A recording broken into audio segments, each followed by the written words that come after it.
Welcome one and all, G-Rat here bringing you my very first Hardcore Nuzlocke with Pokemon FireRed using only flying types.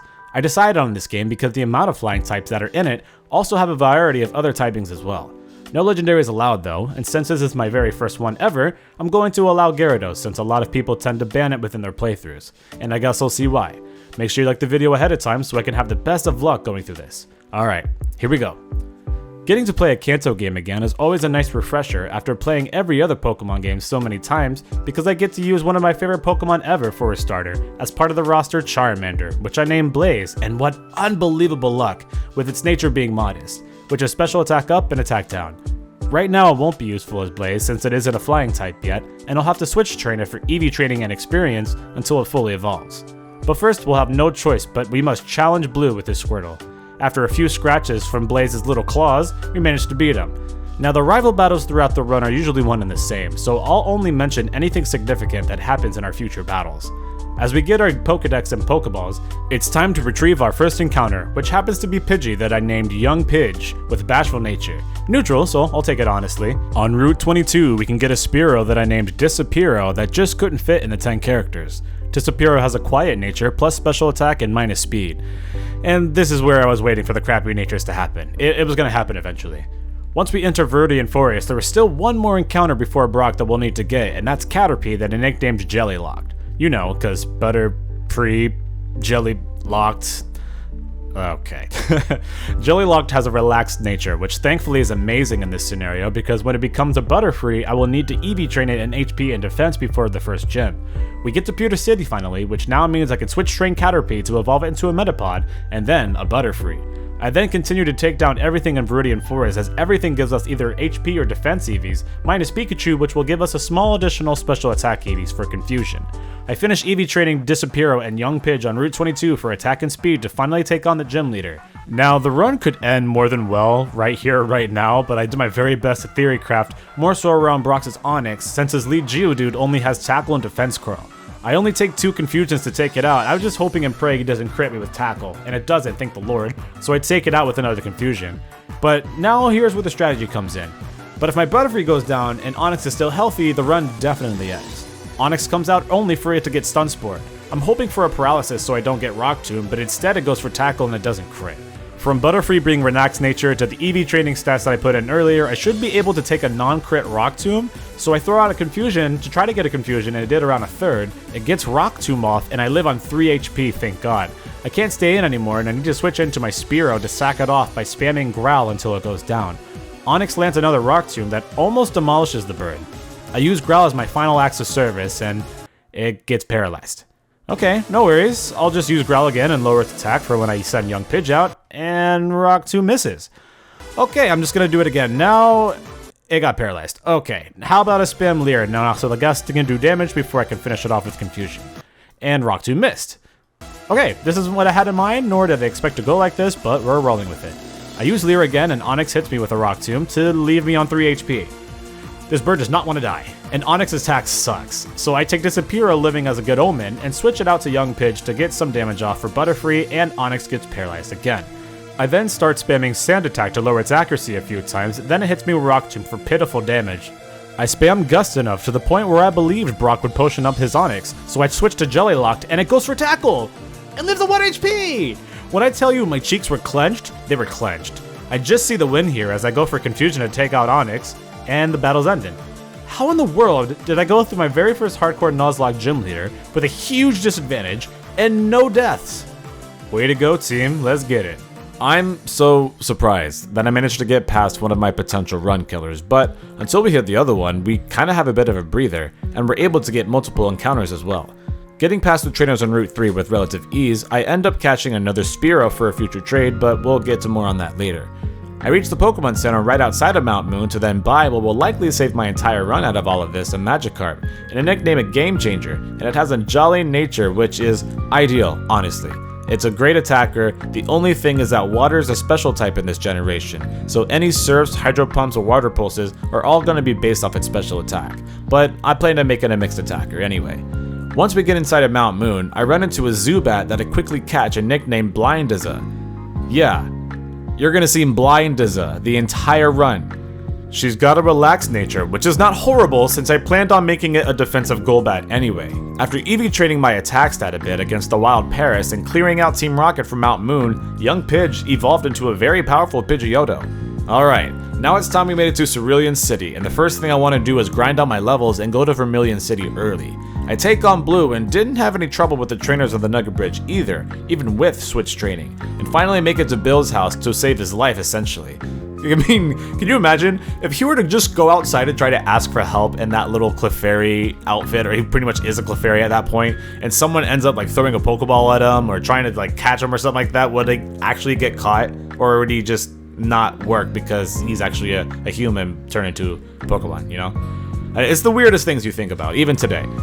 I then continued to switch EV train Game Changer against Ekans for attack EVs, and when it finally hits level 20, it definitely becomes Game Changer. Since the level cap for Misty is 21, this could be used against her. On Route 6, Disapiro, that I tried to sack off earlier, has now become somewhat of a useful Fearow, even with the quiet nature. Now we can head to Vermilion City, but first we will take what he took from the people that were taken from, and now that we're... Hold on. We will take what he took from the people that were taken from. Why the hell did I write that? Okay, we're here now, and we can take that Spearow that we caught from earlier, and we can do the in-game trade here in Vermilion City to trade it for a Farfetch'd that's named Chiding. Now, I'm not going to question Chiding because Chiding is going to give me the Ching because it also has the stick, which increases its critical hit chances with any slicing move, and it has the adamant nature, which is definitely the best for it since I planned on training it in attack and speed. And that's exactly what I do for a while in Route 4 before I'm able to level up a little bit and continue to Route 11 since the Ekans there are more powerful and more common, and it'll definitely edge out the experience of our Pokemon. And now that I'm finished, we can head back to Cerulean City to turn on our bike voucher we also got in Vermilion City to take on Misty. I lead with Disapiro, and against the Staryu, it just water pulses me with no confusion as I use Leer and then a Peck to just one-shot it after. Her Ace Starmie comes out and it outspeeds me because I'm stupid quiet nature. It hits with Water Pulse and then confuses me. I hope I can go through, but of course this is Pokemon, but I'm going to make the switch and actually make the debut of Game Changer. Starmie doesn't know what to do with it because it doesn't confuse me with Water Pulse, so I'm slowly able to take it down by just spamming Bite and Tackle. After we win, she gives us Water Pulse, which I didn't even hesitate teaching to Gyarados because until we get Surf, this is our best Water Stab, and it also has a chance to confuse, just like she did to us. Well, since I have OCD and I like to clear out every single thing before I take on the thing that needs to progress through the story, like take on most of Vermilion City and clear out Route 11 before Missy's gym, we can just take on the SSN, which Blindaza ended up evolving into Golbat. Now, it's not Generation 2 and beyond technically, but because this is a Generation 1 game, I will remain this a Golbat. Damn, I really want a Crobat. That's how bad I want it. I'm literally reading Golbat in the script, and my mind said Crobat. That's how bad I want Crobat, but I can't have Crobat, so this is what you're gonna have to stick with. But it's alright, you'll have your turn. It'll have its turn. So this ship is kind of home to a few berries, which don't belong there, which I'm gonna take because you'll see later that they're gonna help us out in the run. Picking up the items and battling through everyone, we ran into Blue yet again, which a lot of my team got some time in for this battle and won without an issue. Everyone got some playtime. This captain is seasick on his own cruise ship. Like, dude, get it together, man. You're in the wrong business if you're hurling up a storm. But he gives us Cut, and we finally say goodbye to the SSN, and now that we have Cut, we can enter the Vermilion City gym. Alright, this puzzle is a nuisance. Like, no matter how many times you go through these damn trash bins, it's just random where the hell they end up being once you get the very first one. Alright. Our team gets their levels up to the level cap, and I do all the theory crafting in the world because I didn't even think I'd get past Brock. Let alone how in the world I'm going to get past Lieutenant Surge is beyond me. But I do have a plan, but it's going to sacrifice one Pokemon. Can you guess what it is? I attach cherry berries to multiple Pokemon, lead with Chiding with newly taught Cut, and I pray my life away as he leads Voltorb. Now, I'm expecting Shockwave, but it goes for Sonic Boom and misses. I use Cut for a good amount of damage, and I'm expecting Shockwave a second time, but it goes for Sonic Boom and misses again. Are you kidding me? Cut gets the knockout as Surge sends in Pikachu to get one shot with Cut again. This is an amazing opportunity since Chiding is at full health and Raichu comes out. I know I can live one Shockwave without a crit, and thankfully it doesn't as I go for Cut. And man, that stick came in clutch because a critical hit comes out and I had no idea I was gonna go through without any deaths. You mean to tell me Disapiro lives to see another day? Now that's a shocker. Bro, you don't even know. He gives us Shockwave and we escape both of our potential run enders with absolutely 0 deaths on our first attempt. That's amazing. Hell yeah. So beating both of my potential run killers without any deaths not only relieves me for the future of this run, but crafting teams for the battles ahead will be much easier. After beating Surge, I went back to Route 2 through Diglett Cave to get the Flash HM because I'm just not really wanting to go through Rock Tunnel in the dark. But I came back to Viridian City to teach Jellylocke's Dream Eater since it had Sleep Powder and I just thought it would be a fun strategy to try out, why not? While we're back on this side of the region, we head back to Pewter City because we have a future encounter to grab as we take the old Amber from the museum. I'm hella excited for this one. I deposit Jellylocke for now as I grab my Flash HM user and continue on to Rock Tunnel, battling the trainers along the way and grabbing the Aerial Ace TM, which I'm not going to teach to any of my Pokemon Aerial Ace now. I'm just going to wait until a future Pokemon comes in later in the run. I finally make it to the entrance to Rock Tunnel and thankfully, because I did bring my Oddish, I can just use Flash and ease my way through the cave. A lot of these battles almost ended up being really close as a good amount of trainers here have Pokemon like Geodude and Nonix. And here we are with the in-game move tutor that can teach Rock Slide, but this will be important soon enough. Got out of Rock Tunnel without too much hassle towards the end as I make it to Lavender Town, in which this part of the game just about opened up for me a little bit. I have to be careful though with the trainers coming up as the level cap is 29, but we're able to get yet another encounter before Erica. Before that though, I immediately rush to Celadon City to get some tea to give to the guards to open up Saffron City. I don't know, I just like playing this way because it kind of turns Kanto a little bit more open world in my eyes like that, so I can kind of go in any direction I want before I take on the gym leader. Now we head to Route 16 to then find our next encounter, Doduo, which in this game is absolutely insane. Once it's EV trained in attack and speed, this thing's going to become an absolute monster. I name him Birdurus because funny enough it ends up being a complete monster, with its jolly nature. I'm gonna have so much fun with this. Even though I taught Jellylocke's Dream Reader, I am finding it within my heavy heart to put you in a safe place, somewhere where you won't get hurt. You'll be safe there. With the Dodo Bird at our side, we end up in the game corner where I just don't have the patience to play slots for coins, so I grind my life away to have all the coins I can so we can get that beautiful thing, but we'll have to come back to that later. I grind everyone towards level cap as I grab the Fly HM, and now it's time to take on Erica to clap those cheeks because I'm not gonna lie to you, didn't have too much of an issue. I just lead with Blindaza holding the Cherry Berry as she leads Victory Bell. I just spam Wing Attack for the whole entire battle really, as she uses Stun Spore, which my Cherry Berry just peels me, and I just continue spamming Wing Attack. And that just goes through the entire battle, even with her Vileplume Stun Sporing me, so yeah, not really an issue. Alright, here we are at the game corner again, not for the coins, but for the Team Rocket hideout, which, playing through this again, this whole hideout almost is like a treasure island because I don't know if it's just me not playing these games as much as I used to, but I don't remember there being so many items, but we'll take it for sure. Nothing extraordinary happened throughout the hideout though, since flying types are so fast and through all the EV training I did, it was pretty much an easy sweep. I get to Giovanni, which Game Changer just kind of ran through his whole squad. After dropping his loot right on the floor, I take what he left behind to head to the Pokemon Tower where we run into Blue, and me just beat him again. Since the level cap is now a little weird with it at being at 43, since Koga's Weezing and Sabrina's Alakazam happen to be at that same level, I can switch train to finally evolve Blaze from a Charmeleon into a Charizard. I wanted to have Blaze be a special attacker since its modest nature, so I went ahead and defeated Gastly and Haunters, so you already know he's coming back on the team. Young Pidge, you were the first Pokemon I traveled with, but nah, you just can't compete with these two, sorry. I take care of the Snorlax west of Celadon City to go on Cycling Road where I can get a lot of experience by battling the bikers because they're at a decent level. I can also get a lot of money and the right EV stats to the points where I stalled Birdurus' evolution just for it to learn Drill Peck at level 37, so I can evolve into a very fast and fearsome Dodrio, which, like I said, is a monster. All that battling using the VS Seeker got me hella rich enough to get the coins in order for us to buy our Celadon Encounter Scyther, which I named Blade, and it has a careful nature, but it's not gonna be the worst, honestly, because most of its viability will be in its offense, as this is the Pokemon I plan to use Aerial Ace with, since Scyther learned Swords Dance, and it just makes this thing a way more useful.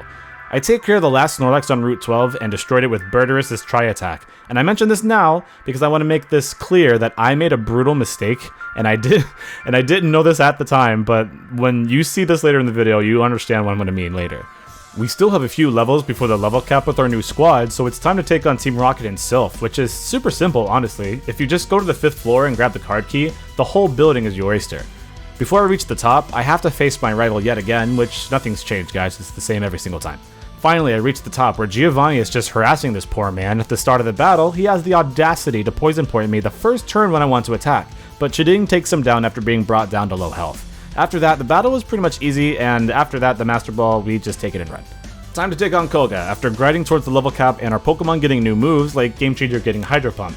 But it's Blaze's gym debut, so I might as well burn everything that Koga has alive, right? Until he gets the Wheezing, but Blaze needs to hit the weight room since Flamethrower didn't take it out, so it gets smoke screened for its next Flamethrower to miss, and Wheezing poisons us with Sludge. Shocker. I switch to Game Changer to lower the Sludge damage, and I get poisoned again. I go for Dragon Rage since I didn't want to risk the Hydro Pump miss, but I realized it was best to switch and I go into Blade for her debut, and guess what? Yeah, this game sucks. I didn't want to have the Aerial Ace go for a low roll, so I switched into the monster himself, only to get poisoned. Look what he did to my team. He gives us the Toxic TM for winning, and just before I leave for Saffron to face Sabrina, you know I have to go back to the Safari Zone, not only to get multiple items like the Gold Teeth and the Surf HM, which will be taught to Game Changer for sure. I have a very stressful encounter with Dratini, which I thought would flee since it kept breaking out. But after all the stress and anxiety, we catch it and name her Draconia, as she has the quiet nature, which is good because I'm planning for this to be a mixed attacker, but having Dragon being special in this generation is beneficial for us. And now that we're able to use Surf outside of battle, we can head straight to Cinnabar Island where we're able to get our final encounter, which I've been waiting for this. It's Aerodactyl, and I named it Rock Tonight, because we're gonna rock tonight with this thing, and our luck was on our side as it has an adamant nature on top of it. It's time to go in with this dinosaur. So, do you remember that move tutor that teaches Rock Slide at Mount Moon? Well, we're gonna have to head straight back there immediately to teach our Aerodactyl Rock Slide. It's now time for Disappearo to really Disappearo. But at least it survived through all the times I wanted to sack it off. It's Sabrina time, with all my Pokemon set and ready. I just have one strategy for this. It's just Swords Dance Aerial Ace, and yeah.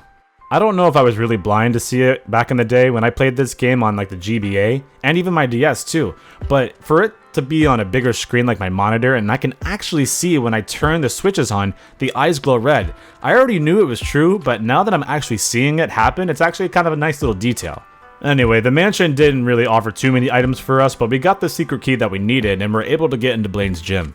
With our trained Aerodactyl, we're able to lead with it, but for some reason, my brain thought Blaine would lead off with his Ponyta so I wouldn't get intimidated, but we're just able to go straight into Game Changer, and he just has too much fun with this.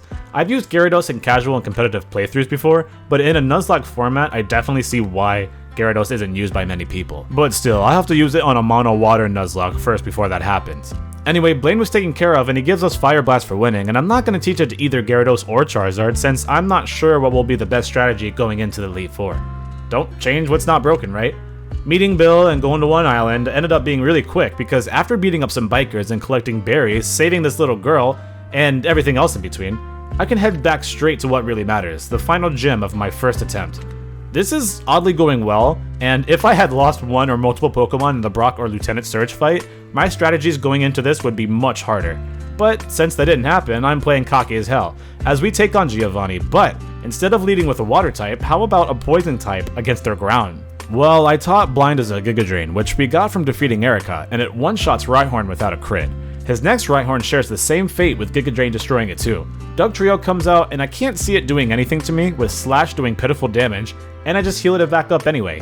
His Nidoqueen comes out, but I switched to Game Changer for the Intimidate drop and knocked Nidoqueen out with a Hydro Pump. And you can't have the Queen without the King himself, but it was already a checkmate since we already land this Hydro Pump. You already know it's landing. Giovanni says his goodbyes as we're able to take the best team in the game honestly, since Earthquake will come in clutch later. The level cap from here on out is level 60 to match the level of Lance's Dragonite, so I'm able to quickly take on Blue, and it's time for me to start finalizing my team members going into Victory Road and the Elite Four. So with Young Pitch, Disappearo, Chiding, and Jelly locked in the box, they could witness the most powerful flying type team this game has ever seen. EV training, set and done. Got the TMs I needed, set and done. Got the move tutors out of the way, set and done. Alright, cool. Let's come up with the best possible movesets for each and every single one of my Pokemon.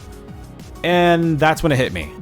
Do you remember when I mentioned earlier in the video that I had made a big mistake and I would tell you later? This is now that later. So, what ended up happening is I had the Thief TM, and I had the opportunity to teach Thief to either Scyther or Farfetch to steal both of Snorlax's leftovers, and I don't have enough Pokemon registered in my Pokedex to get the item finder that would dig up the leftovers where they were at. On top of that, this whole time I could have caught a Pokemon with the pickup ability along my journey to grab as many items that would be extremely helpful. So I messed up. But it is what it is, and I came up with the best strategy possible. Even though the level cap was at level 60 though, I did stop at level 58 because I had no deaths in the run and I was feeling really great about the run so far, so I wanted to see if it would make much of a difference. With that in mind, here we go. Alright, Lorelei is the first, and she leads with Dugong, as I lead with Aerodactyl as I saw it be my best lead. Ancient Power doesn't take it down, but I'm hoping for a boost, but it just Safeguard, and Lorelei decides to use a full restore on it. That's also very good, because another Ancient Power gets the KO, and I expect Slowbro to come out next, but Cloyster does instead. I can just go for Rock Slide, but I just predict the Protect, but Spikes come out. I have all flying types, this is not going to work. I go for Rock Slide the next turn and take it down, and then Ancient Power takes down Jinx after. This is going a lot better than I thought, because I expected Slowbro this whole time, but now Lapras comes out, and I go for another Ancient Power. I know I'm risking a crit here, but Ancient Power is able to take it down, and I get a useless Omni Boost because I have no choice but to switch on the Slowbro. I go into Game Changer, and after 2 Dragon Dances and a crit Earthquake, we take Slowbro and Lorelei down. Alright Bruno, your cheeks are next, but the only Pokemon I'm really worried about is Bulk Up Rock Tomb Machamp. Other than that, I can lead with Gyarados on his Onix.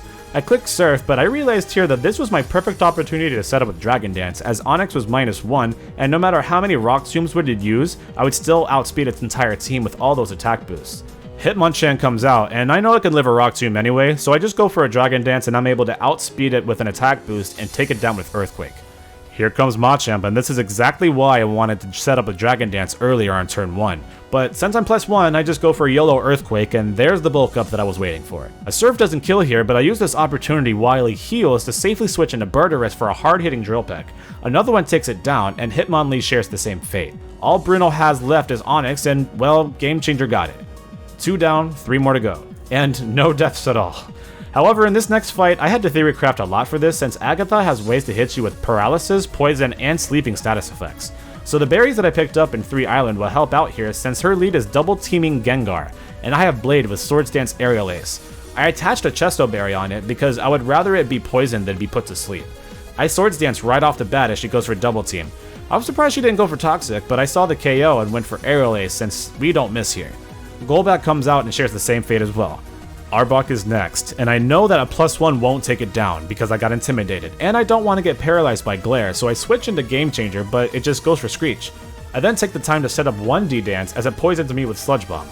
Of course, like, how many times do I have to get poisoned by literally everything?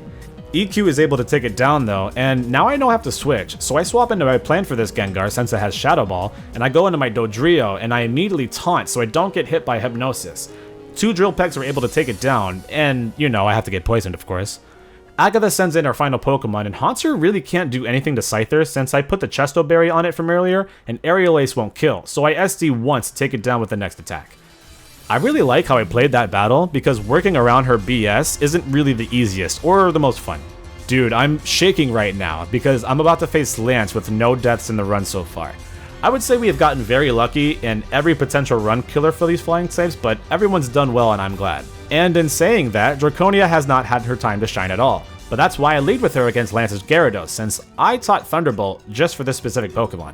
Even if I'm quiet in nature, Dragonite is still a pseudo, and EV training it in speed is going to allow me to outspeed Gyarados to take it down with just one Thunderbolt. Now, if that didn't kill, I may have gotten blasted by Ice Beam. One of his Dragonair come out next just to get destroyed by Dragon Claw. His other Dragonair shares the same fate. Yet again, you already know how this is gonna go. I'm expecting Aerodactyl to come out now, but instead he sends out his ace Dragonite, which I do outspeed and do massive damage even though I live in Outrage from his Dragonite. Another Dragon Claw takes it down, and I'm just so shocked it's gone this way so far. But I switch into Game Changer for the Intimidate usage, as Ancient Power at -1 still does so much damage. I was able to get a Surf off, but I must switch into Rock Tonight on an Ancient Power, and it gets the Omni Boost. I honestly thought the run was going to end right here, right now, but I have no choice but to let one of these Pokemon go down. I end up choosing Rock Tonight, and I ended up being so sad because I know now what it feels like to really get hurt by a death like that. A stupid Omni Boost. I would have outsped and got the knockout next turn if not for that. Oh well, it's Pokemon. Game Changer comes back out to intimidate again, and for it to do Hyper Beam instead of Ancient Power and barely live. But we're able to take it out with a Surf the next turn and win the battle. I tried so hard to see some kind of momentum lead for the champion battle because I planned to use my Rock Tonight as a lead for the final fight. But I thought about it for about 40 minutes and finally came up with the best lead being Birdurus. Losing Rock Tonight the way that I did really does suck, and I really can't put that much pressure on my mental game. But would it make me, you know, throw the champion fight? Blue leads Pidgeot and the monster comes out. I go for Protect to scout what it would do, so I go for Taunt the next turn so it can't Whirlwind. I use Tri-Attack to see if I can get a status effect, and I managed to do so by getting the burn. I see my shot here, and I switch to Game Changer and start setting up with Dragon Dance. And this is where I start throwing, because I'm an idiot, and I'm so used to having a display saying that the top was going to wear off. I don't know what I was thinking, but I miscounted the amount of turns, and Pidgeot Whirlwinds me. Alright. I didn't get a bad switch in though, because it switches to Draconia, and I use Thunderbolt for good damage. This was my opportunity to swap back into Gyarados because I'll need Dragonite later, but Blue switches on the Thunderbolt to Rhydon. Alright man, so I have to switch into Game Changer now. This chip on Gyarados is bad because I taught the Toxic TM to him to Toxic the Blastoise Blue has in the back, but I have to stay in on the Pidgeot to take it down. I'm too low of HP to swap out on the Alakazam, so I go for Earthquake as it Future Sights, heals, and Psychics me right after the Earthquake to take Game Changer down. I definitely threw that Gyarados. I could have Ice Beam to take Pidgeot down turn 1 or turn 2, which would bait in the Executor or Alakazam, which would have been an easy switch or a knockout. But you learn, and you can't allow pressure to override you during battle. Through Game Changer's Sacrifice, we can send in my fastest Pokemon, but unfortunately must take a Future Sight. Thankfully it lived and is able to take out Alakazam with Drill Peck. Now Blue starts throwing. I expect Arcanine for the E-Speed, but he sends in Executor and misses Egg Bomb, so I can take it down with Drill Peck again.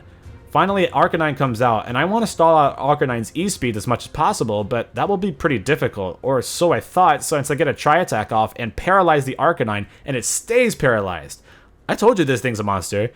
I take this as a good sign and switch to Blaze, our starter, which is an expendable member now, but my plan for this is to use Sunny Day, which I want to set up to bait Blastoise to use Rain Dance later, and to weaken its Hydro Pumps. But when I go for Fire Blast, even if it's resisted, it would do so much damage, but because I freaking missed, I just left a somewhat healthy Arcanine in the sun. It was pretty stupid, and on top of that, I was counting the times Arcanine's gotten paralyzed with the same amount of PP that E-Speed has, which is stupid because just because it got paralyzed doesn't mean it went for Extreme Speed. So I lost the monster himself, Birdurus, which is definitely one of my favorite ones to use in this playthrough. I never really get to use a Dodrio, but it's time to rest now. 2 Pokemon left on each side, and it's time to send out Draconia for a useless crit that I could have used a couple turns ago. But Big Bad Blastoise comes out, and Thunderbolt did so much damage for it not being stabbed. That's actually insane. Hydro Pump doesn't crit, but another Thunderbolt takes it down, and we're able to not only defeat the champion and complete the run, but on the first try no less? I know I made some ridiculous plays, and I learned a lot from them, but what can I say about this run other than it had so much luck? Brock and Lieutenant Surge were my luckiest fights that I'll probably ever have. Thank you so much for watching, and let me know in the comments which game and which type you would like me to use for another Hardcore Nuzlocke. You should also definitely subscribe for more, because I may or may not be working on another project right now. But with all that said, may you all stay safe, and I'll see you next time.